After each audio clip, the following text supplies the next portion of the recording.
स्वागत है दोस्तों आपके अपने YouTube channel nature art classes में। दोस्तों काफ़ी दिनों बाद जो है वीडियो बन पा रहा है, इसके लिए बहुत खेद है। तो दोस्तों आज जो हम चित्रकला के संदर्भ में अपनी अगली कड़ी में जो है मध्यकाल की चित्रकला पढ़ेंगे। दोस्तों जो मध्यकाल की चित्रकला है उसका जो समय रहता है 700 से लेके 1600 ईस्वी तक, इसका पूरा मध्यकाल का समय है, जिसमें मुख्य रूप से जो मध्यकाल की चित्रकला है वह जो है पोथियों की कला है। कई बार हमसे टीजीटी, पीजीटी, नेट और केबीएस नवोदय में प्रश्न पूछे गए हैं कि जो मध्यकाल की चित्रकला है, तो मध्यकाल की चित्रकला पोथियों की चित्रकला है। दोस्तों पहले हम मध्यकाल पे थोड़ा सा ऐतिहासिक जो है प्रकाश डाल लेते हैं, जिसमें देखेंगे तो जो मध्यकाल की चित्रकला पोथियों की कला क्यों कहलाई या पोथियों की चित्रकला क्यों कहलाई। तो दोस्तों उसका सबसे बड़ा कारण यह रहा कि इसी समय जो है आप देखेंगे तो बाहर से तमाम मुस्लिम आक्रांताओं ने जो है भारत पर आक्रमण करना शुरू कर दिया। अब देखेंगे तो 712 ईस्वी में 712 ईस्वी में मोहम्मद बिन कासिम पहला मुस्लिम आक्रमणकारी जो था वह भारत पर हमला करता है। तो उस समय के जो तत्कालीन शासक रहते थे उनको लगा कि जो अब बड़े आकार में जो चित्रकला है उसको संरक्षित करना जो है आसान नहीं होगा। इसके पहले के भाग में जब हम जाएंगे दोस्तों तो देखेंगे प्रागैतिहासिक काल से लेके आप अजंता, बाघ, येलोरा, सित्तन, वासल, बादामी, जितनी भी हम गुफाओं की चित्रकला पढ़े हैं उसमें देखेंगे तो बड़े आकार में चित्र बने। लेकिन मध्यकाल में क्या हुआ, मध्यकाल में दोस्तों छोटे आकार में चित्र बने, पोथियों में, एल्बम में और बुक के आकार में जो है यहाँ की चित्रकला को बनाई गई। उसका एक सबसे बड़ा कारण यह रहा कि उस जो पोथियों की चित्रकला रही, क्योंकि जब बाहर से मुस्लिम आक्रमणकारी भारत पर हमला करते थे तो बहुत प्रकार से क्षति पहुंचाते थे। तो उस समय जो बड़े आकार की जो चित्रकला थी, जो चित्र थे, उसको आसानी से ले जाया नहीं जा सकता था। इसलिए यहाँ पे जो तत्कालीन राजा थे, जो शासक थे, उन्होंने इसको पोथियों में, जो उस समय की जो तत्कालीन चित्रकला की पद्धति रही, उसको विलुप्त ना होने देने के कारण उसको पोथियों में उन्होंने संरक्षित किया। क्योंकि उनको जब कोई आक्रमणकारी भारत पे हमला करता था तो उस समय क्या करते थे, पोथियों में जो चित्रकला या एल्बम में रहती थी उसको आसानी से अपने साथ ले जाया जा सकता था। इसलिए इस पूरे मध्यकाल की चित्रकला को, जो मध्यकाल की चित्रकला है, इसको हम पोथियों की चित्रकला कहते हैं। अब दोस्तों आएंगे देखेंगे तो मोहम्मद बिन कासिम के बाद मोहम्मद गौरी भारत पर आक्रमण करता है। उसके बाद आप देखेंगे मुग़लों का आक्रमण होता है और इसी तरीके से विभिन्न प्रकार के जो है आक्रमण भारत पर होते रहे। और इसी समय जो शासक वर्ग थे, इसीलिए उन्होंने अपनी चित्रकला को पोथियों में संरक्षित की, एल्बम के रूप में संरक्षित किया। इसीलिए मध्यकाल की चित्रकला जो है पोथियों की चित्रकला कही जाती है। अब दोस्तों मध्यकाल में अगर हम आएंगे तो थोड़ा सा मध्यकाल का एक संक्षिप्त इतिहास जान लेते हैं, एक इसका सामान्य परिचय जान लेते हैं। जो मध्यकाल है उसका पूरा समय 700 से लेके 1600 ईस्वी तक है।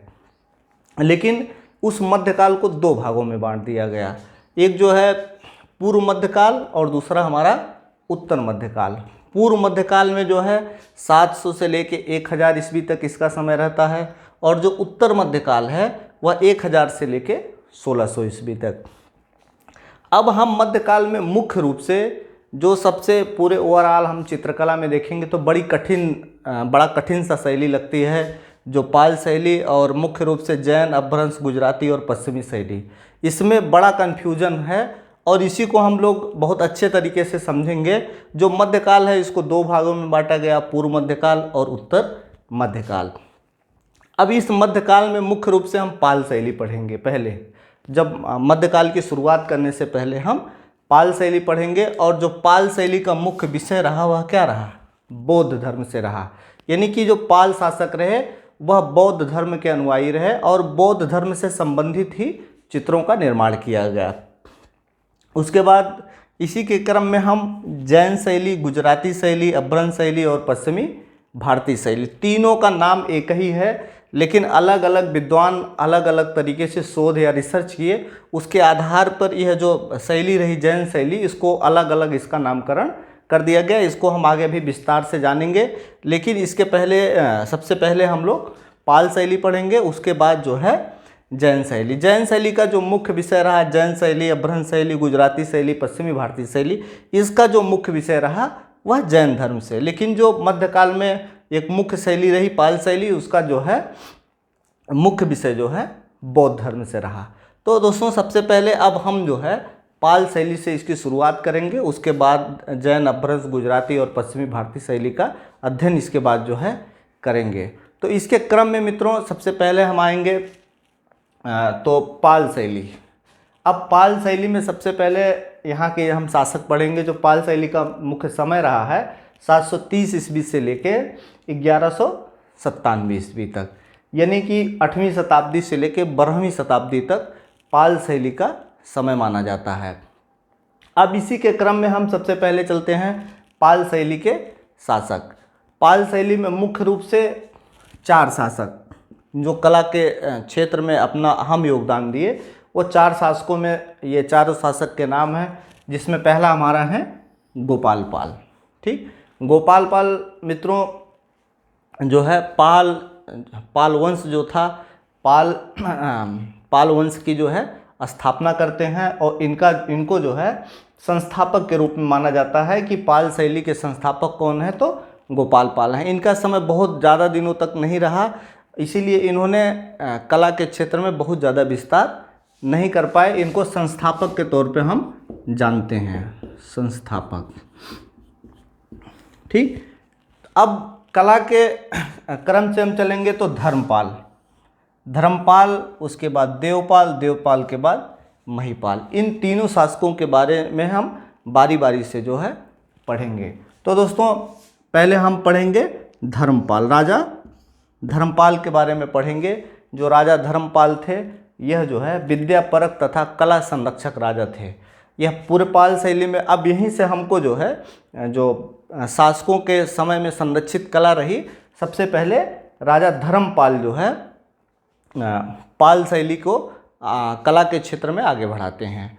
तो सबसे पहले यह वास्तुकला या स्थापत्य कला का निर्माण कराते हैं। अब देखेंगे तो इनके समय में चित्रकला रहती है, लेकिन बहुत विस्तार पूर्वक नहीं रहती है। और इनका जो सबसे अहम योगदान रहा कला के क्षेत्र में धर्मपाल का, वह वास्तुकला या स्थापत्य कला के क्षेत्र में रहा। और उन्होंने विक्रमशिला विश्वविद्यालय जो भागलपुर बिहार में स्थित है, ये 2-3 पॉइंट राजा धर्मपाल से बहुत महत्वपूर्ण हैं।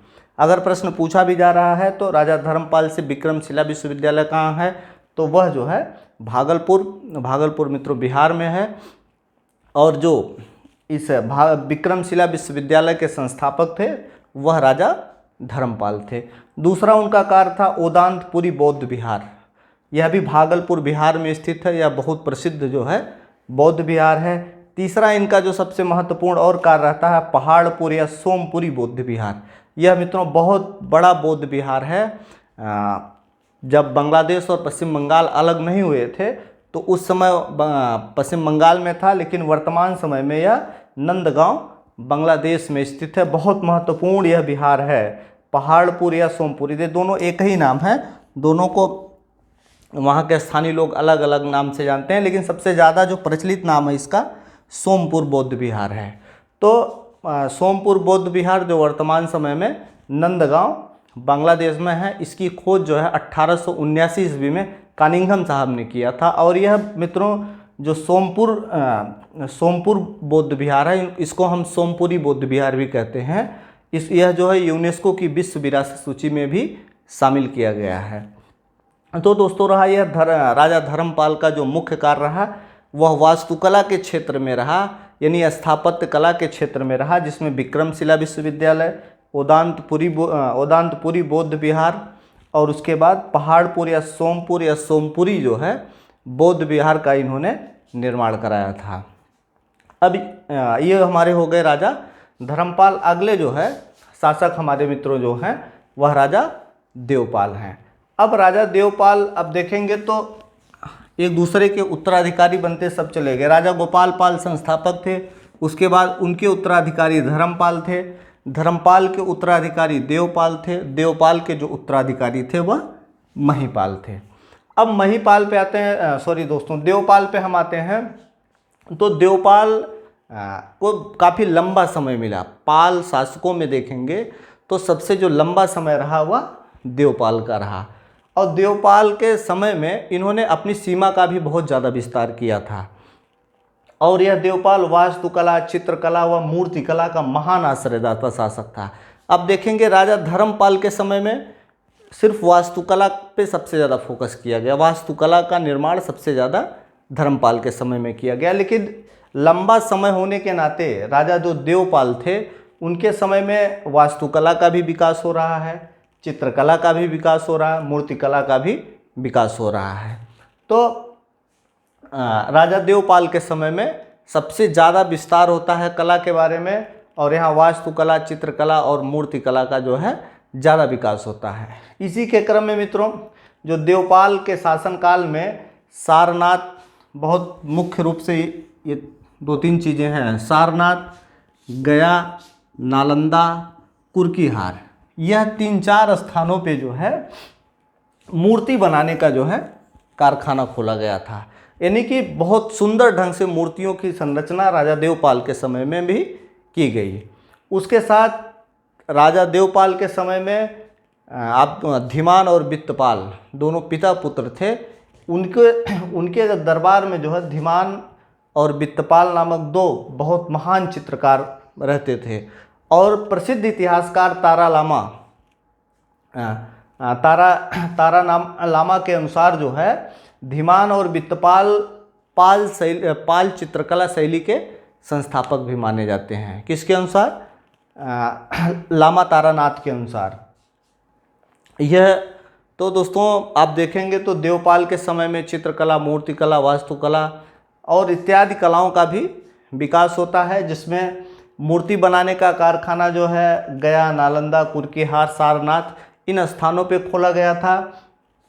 और इन्हीं के दरबार में धीमान और वित्तपाल 2 महान चित्रकार, जिन्हें पाल चित्रकला शैली का संस्थापक माना जाता है, इन्हीं के दरबार में जो है वह चित्रकारी करते रहे। और प्रसिद्ध जो इतिहासकार रहे, जो विभिन्न इतिहासों पे अपना जो है विचार प्रस्तुत किए हैं, उसी प्रकार जो इतिहासकार तारा लामा जो है धीमान और वित्तपाल को पाल चित्रकला शैली का संस्थापक भी मानते हैं।